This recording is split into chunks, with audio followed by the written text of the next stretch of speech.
Hello साथियों, 1247 के online platform पे आपका बहुत बहुत स्वागत है। जहां हम लगातार आपके लिए मॉडर्न हिस्ट्री का सीरीज लेकर के आ रहे हैं, जिसमें लगातार हम बात कर रहे हैं मॉडर्न हिस्ट्री के वैसे सारे प्रश्न जो लगातार एग्जाम में पूछे जाते हैं और कहीं न कहीं आपके नंबर को बढ़ा करके जाते हैं। तो वैसे सारे प्रश्न, वैसे सारे टॉपिक हम बहुत सारा डिस्कस कर चुके हैं। सारा प्लेलिस्ट में आपको मिल जाएगा कि प्लासी का युद्ध हमने पढ़ा, बक्सर का युद्ध पढ़ा, इलाहाबाद का संधि पढ़ा, रैयतवाड़ी पढ़ा है, द्वैत शासन पढ़ा, सारा कुछ बताते चल रहे हैं बिल्कुल डेट वाइज। अभी फिलहाल हम लोग का टॉपिक चल रहा है 1857 का विद्रोह, जिसमें आपने पढ़ लिया विद्रोह का कारण, महत्वपूर्ण प्रश्न, और उसके अलावा आपने पढ़ा कि कहां से किसने विद्रोह का नेतृत्व किया। जैसे पूरे विद्रोह का नेतृत्व कर रहे थे बहादुर शाह जफर वक्त खां के साथ मिलकर के, झांसी से विद्रोह कर रही थी रानी लक्ष्मीबाई, पटना बिहार से, ये जगदीशपुर आरा से विद्रोह कर रहे थे वीर कुंवर सिंह, अवध से विद्रोह का नेतृत्व कर रही थी बेगम हजरतमल। ऐसे बहुत सारे लोगों ने अपने अपने क्षेत्र से विद्रोह का नेतृत्व किया, लेकिन यह विद्रोह चला नहीं। अंग्रेजों ने इस पे बहुत जल्दी नियंत्रण कर लिया और इस विद्रोह को पूरी तरह से कुचल दिया गया। यह विद्रोह नहीं टिक सका अंग्रेजों के सामने, क्योंकि उस समय की स्थिति ऐसी हो गई थी कि अंग्रेज बहुत ताकतवर हो चुके थे। सारा फील्ड में, सारा क्षेत्र में उनका बोलबाला चल रहा था और हम लोग संगठित नहीं हुए, और भी बहुत सारा कारण है। तो आज हमारा महत्वपूर्ण बिंदु क्या है कि 1857 के विद्रोह का विफलता का कारण आप सीखेंगे बिल्कुल, और आप अंदाज लगा पाएंगे कि हम लोग आखिर 1857 जो बहुत तगड़ा तरह से शुरू हुआ था, हम लोग उसमें अधिक दिनों तक नहीं टिक पाए, उसके पीछे कारण क्या था। तो आइए शुरू करते हैं 1857 के विद्रोह के विफलता का कारण। जैसा कि आपको पता है 1857 का विद्रोह शुरू हुआ लेकिन चल नहीं सका। 1858 के मध्य तक विद्रोह को दबा दिया। लॉर्ड कैनिंग ने घोषणा कर दिया बिल्कुल शांतिपूर्ण कि अब जो है सो विद्रोह पूरी तरह से समाप्त हो चुका है, अब किसी तरह से अंग्रेजों को कोई डर नहीं। तो क्या कारण था, देखिए। सबसे पहला कारण हम लोग करते हैं नोटिस, योग्य नेतृत्व का अभाव। जैसा कि आपको पता है 1857 का विद्रोह का नेतृत्व सौंपा गया था बहादुर शाह जफर को, जो खुद एक बुजुर्ग हो चुके थे और लगभग अंतिम सफर था उनका, है ना, और मुगल बादशाह अंतिम साबित भी वही हुए। तो वो नेतृत्व के लायक नहीं थे, और कहा जाता है ना कि युद्ध का अगर कमांडर अयोग्य है, अगर कैप्टन कुशल नहीं है तो टीम हार जाती है। तो कैप्टन को मजबूत होना चाहिए, कमांडर को मजबूत होना चाहिए जो अच्छा नेतृत्व दे सके। तो सबसे पहला कारण निकल करके आता है योग्य नेतृत्व का अभाव। तो आप इसे लिखेंगे कि बहादुर शाह जफर नेतृत्व कर रहे थे, जो खुद 80 साल के बुजुर्ग थे, और अंदर से वो नहीं चाहते थे कि हम जो है 1857 के विद्रोह का नेतृत्व करें। तो बिना मन से कोई काम होता है? नहीं होता है। इस कारण योग्य नेतृत्व के अभाव में जो है सो ये युद्ध विफल हो गया, ये विद्रोह विफल हो गया। कोई योजना नहीं बना पाए ये लोग, है ना, सही से। तो ये पहला कारण है।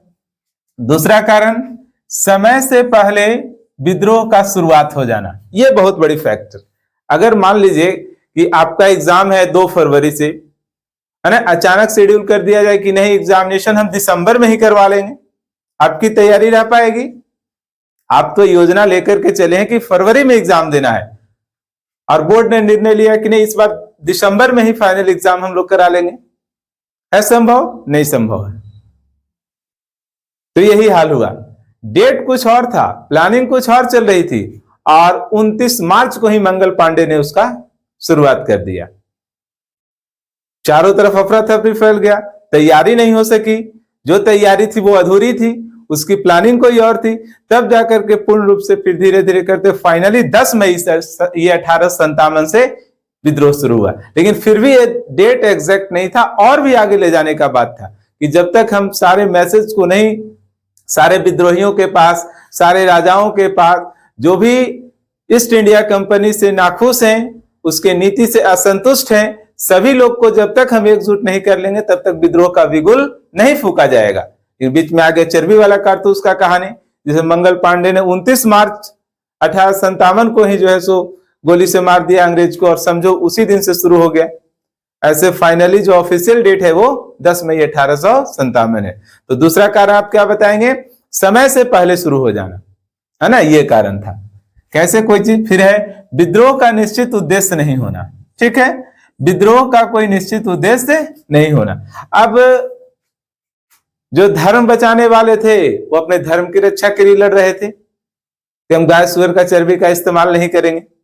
सैनिक लोग अपने हक के लिए लड़ रहे थे कि हाँ हमें ऊंचा पद दिया जाए योग्यता के अनुसार, उनका अलग उद्देश्य था। धर्म बचाने का अलग उद्देश्य था।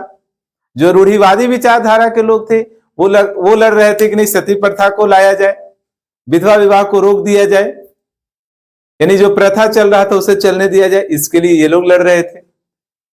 कुछ राजा महाराजा का राज हड़प लिया गया था, वो अपने राज्य के लिए लड़ रहे थे। लक्ष्मीबाई गोद निषेध नीति के खिलाफ लड़ रही थी। तो बहुत सारा उद्देश्य था, कोई एक ऐसा उद्देश्य नहीं लेकर के पूरे संगठित होकर लोग लड़ रहे थे कि हाँ हमें ये चाहिए, हमें भारत की आजादी चाहिए, भारत की स्वतंत्रता चाहिए। ऐसा कोई निश्चित उद्देश्य था ही नहीं। अब बिना उद्देश्य के आप किसी भी काम में चलेंगे तो सफलता नहीं मिलने की गारंटी ज्यादा है, मिलने का चांस कम है।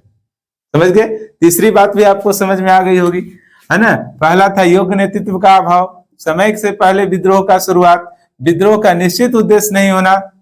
चौथा है संगठन एवं योजना का नहीं होना, कोई एक संगठन काम नहीं कर रहा था। बाद में जैसे संगठन आया ना, है ना, भारतीय राष्ट्रीय कांग्रेस आया, हिंदुस्तान रिपब्लिक एसोसिएशन आया, गदर पार्टी आया, कई संगठन बने हैं, तब जाकर के अंग्रेजों से हम लोग लड़ पाए हैं और उससे जीत पाए हैं।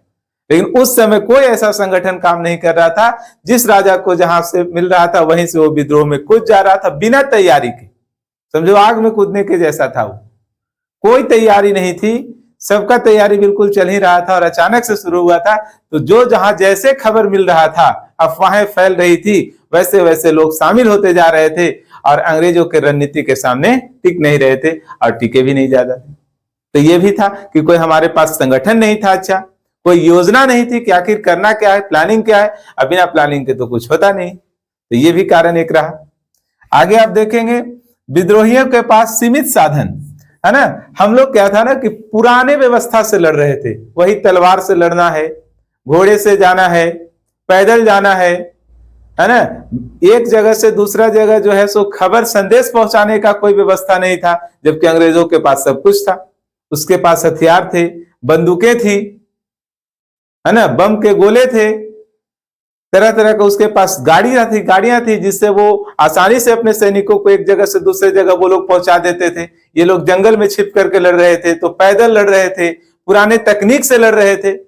और उसके पास सब कुछ था, पैसा था, सैनिक था, हथियार था, सब कुछ था। तो कहां से टिक पाइएगा, है ना। एक चलेगा AK-47 लेकर के, आप उसके सामने डंडा लेकर के खड़े हैं, आप टिक पाएंगे? कहीं नहीं टिक पाएंगे। तो ये भी एक बड़ी कारण हो गई कि हमारे पास संसाधन का अभाव था। अगर हमारे पास भी संसाधन होता तो कुछ दिन और टिकते।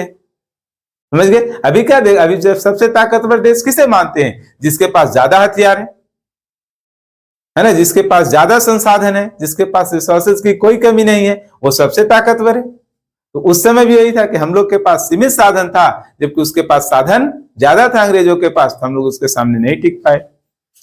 फिर है भारतीय राजवाड़ों और सामंतों द्वारा अंग्रेजों का सहयोग, ये भी बहुत बड़ा कारण लेकर के आया, है ना। हुआ क्या कि सारे राजवाड़े विद्रोह में शामिल नहीं थे, कुछ ने अंग्रेजों का साथ दे दिया, है ना। सिंधिया फैमिली साथ दे रहा था, होलकर साथ दे रहा था, कई और मराठा राजा साथ दे रहे थे, हैदराबाद का निजाम उन लोगों के साथ था,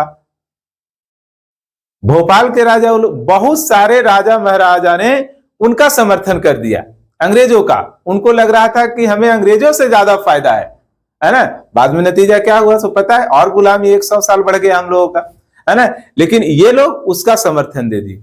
बाद में कैनिंग का रिटन स्टेटमेंट है कि अगर सिंधिया और होलकर ने अगर हमारा साथ नहीं दिया होता 1857 में, तो हम लोग उसी समय अंग्रेजों को भारत छोड़ना पड़ जाता 1857 में।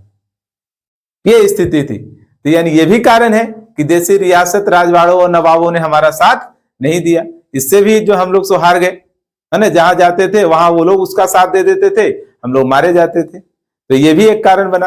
और आखिरी कारण के रूप में आप जान सकते हैं राष्ट्रवाद के भावना का अभाव, है ना। भारतीयों में उस समय राष्ट्रवाद की भावना नहीं जगी थी। लोग क्षेत्रवाद में पड़े हुए थे कि ये हमारा राज्य है, ये हमारा रियासत है।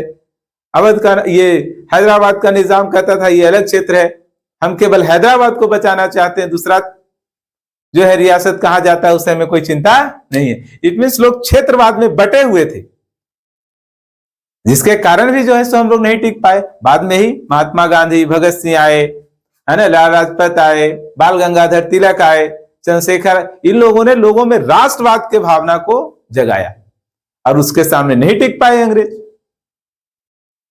तो इन सभी कारणों को हमने जाना कि आखिर 1857 के युद्ध में हमें विफलता क्यों मिली, आखिर हमें सफलता क्यों नहीं मिली। तो आपसे दीर्घ उत्तरीय में प्रश्न पूछता है कि 1857 के विफलता का कारण का विस्तार से वर्णन करें। तो अगर आपने ये कहानी सुन लिया होगा तो आपको किसी तरह से दिक्कत नहीं होगा, आप सारे प्रश्नों का जवाब आसानी से दे सकते हैं। और भी इसमें एक क्लास और बच गया है जिसमें हम लोग पढ़ेंगे कि 1857 के विद्रोह का परिणाम, कि जब विद्रोह हो गया उसके बाद फिर क्या परिणाम निकल करके आता है, उस परिणाम के बारे में हम लोग जानेंगे और वहां से फिर आपका फिनिश हो जाएगा। और बाकी जितने सवाल इससे बनते हैं, चाहे वो ऑब्जेक्टिव क्वेश्चन हो या लघु उत्तरीय हो या दीर्घ उत्तरीय प्रश्न हो, सभी सवाल को लेकर के आएंगे, सारे प्रीवियस क्वेश्चन को, और आपके सामने हल किया जाएगा। बहुत बहुत धन्यवाद।